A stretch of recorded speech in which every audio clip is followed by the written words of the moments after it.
खुलुमबाय एसबि बड' निउस नायगिरि बिथांमोनखौ गासैखौबो बरायनाय थाबाय। आं सिबिरानि ब्रह्म। दा आं मोनाबिलिनि खौरां लानानै फैदों। नाथाय बे खौराङा एइचएस आरो एसएसएलसि आनजाद होग्रा फरायसाफोरनि थाखायल'। मेट्रिक आनजाद आरो एइचएस फाइनाल इयार आनजादनि सोमोन्दै दिनै मोनसे सावरायमेल जिरायदोंमोन। बे सावरायमेलाव सोलोंथाइ बिफाननि मन्थ्रि डक्टर रनज पेगु, एबसु, आसु, बर' थुनलाइ आफाद, आसाम साहित्य सभा, सेबानि चेयारमेन, मोनथाम जिल्लानि डिसि, सावस्रि बिफान आरो माखासे मावख'गिरिफोरा बाहागो लादोंमोन। मख'नो गोनांदि दिनै आनजादनि सायाव एसअपि दिहुननानै होनाय जागोन होनदोंमोनब्लाबो एसअपि दिहुननानै होआखैब्लाबो मोन्नैबो आनजादनि सायाव माखासे खोथा फोरमायथिदों।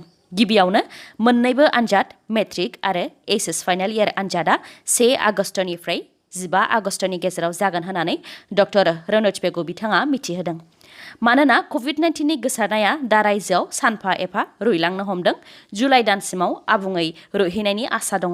लोगोसे सिबिएसइ आरो मिरुनिफ्राय रायजोफोराव मेट्रिक आरो एइचएस फाइनाल आनजाद आरो बेनि फिथाइ एबा रिजाल्टखौ 5 सेप्तेम्बरनि गेजेरावनो फोजोबनांगौ होननानै बोसोन होदोंमोन। बेफोरखौ नोजोर होनानै मोन्नैबो आनजादखौ 1 आगस्टनिफ्राय 15 आगस्टनि गेजेरावनो खुंफुंनायनि थांखि लादों। डक्टर रनज पेगु बिथाङा फोरमायथिदों दि सिगांनि बायदि गासैबो आयदायावनो आनजादा खुंजानाय नङा आरो सिगांनि बायदि आबुं मार्क्सनि सायावबो आनजादा जानाय नङा। बेफोर गासैखौबो दिनै सावरायलायनाय जादों। लोगोसे बेफोर सावरायलायनायखौ लानानै आसाम सोरखारजों फिन सावरायलायबावगोन। बेनि उनावसो 7 निफ्राय 10 साननि गेजेराव आनजादनि फाइनाल एसअपि एबा नेमखान्थिखौ फोसावनानै होगोन। जेरै आनजादा माब्ला जागोन, माबोरै जागोन बायदि बायदि। बेफोरनि अनगायैबो सावस्रि बिफाना फोरमायथिदों दि आनजाद होगिरिफोरखौ लाफानानै जेसेबांखि आनजादजों सोमोन्दो गोनां सुबुंफोर जेरै इनभिजिलेटरनिफ्राय लानानै गारि सालायग्रा, हेन्डिमेन बायदि बायदि बिथांमोन जाय 18 बोसोर बैसोनि गोजौसिन बिथांमोननो आनजादनि सिगां कभिड-19नि भेक्सिन होनाय जागोन। 18 बोसोर बैसोनि गाहायनि सुबुंफोरनो कभिड-19नि भेक्सिनखौ होनाय जानाय नङा। मानोना दासिमबो आइसिएमआरआ 18 बोसोर बैसोनि उन्दैसिनफोरनो कभिड-19नि भेक्सिनखौ होनो गनायथि होआखै।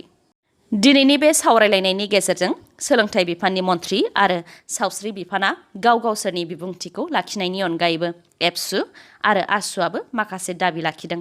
सोलोंथाइ बिफाननि मन्थ्रिया बुंथिदों दि गासैबो आयदायावनो आनजादा जानाय नङा। नाथाय मा आयदायाव आनजादा खुंजागोन बेनि सोमोन्दै दासिमबो जेबो फोरमायाखै।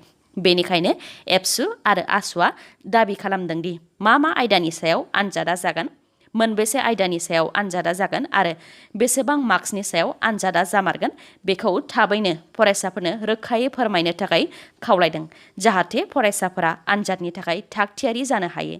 बेनि अनगायैबो जुदि आनजादा मोनथामल' आयदानि सायाव खुंजागोन आरो बे मोनथाम आयदानि मादाव फरायसाया जाय आयदायाव बांसिनै नाम्बार मोननो हागोन बे नाम्बार एबा मार्क्सखौ जाय आयदानि सायाव आनजादा खुंजायाखै बै आयदाफोरनि मार्क्स हिसाबैबो हमनानै लानो नांगोन होननानै दाबि खालामदों।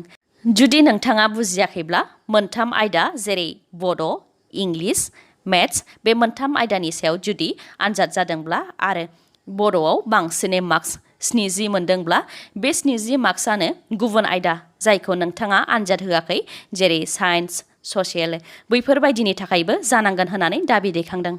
नाथाय बे दाबिया मेट्रिक आनजादनि थाखायल'। मानोना आसाम हायार सेकेन्डारि इडुकेसन काउन्सिलआ मार्क्स होनायनि सायाव गावसोरनि आलदा फर्मुला बानायगासिनो दं होननानै मिथिहोदों।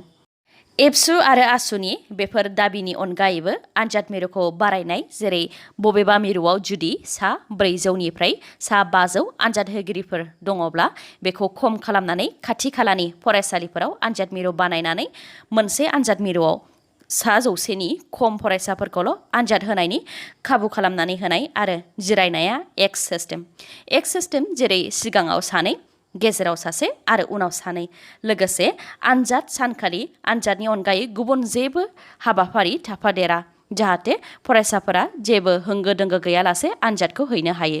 बेफोरनो गासैबो एबसु आरो आसुनि दाबिफोर।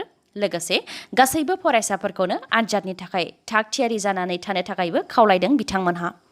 दिनैनि खौराङा एसेनोसै। नोंथांमोनहा गावसोरनि लोगोफोरनो बे खौरांखौ जेसे हायो एसेबां शेयार खालाम, जाहाथे नोंथांमोननि लोगोफ्राबो बे खौरांखौ मोननो हायो।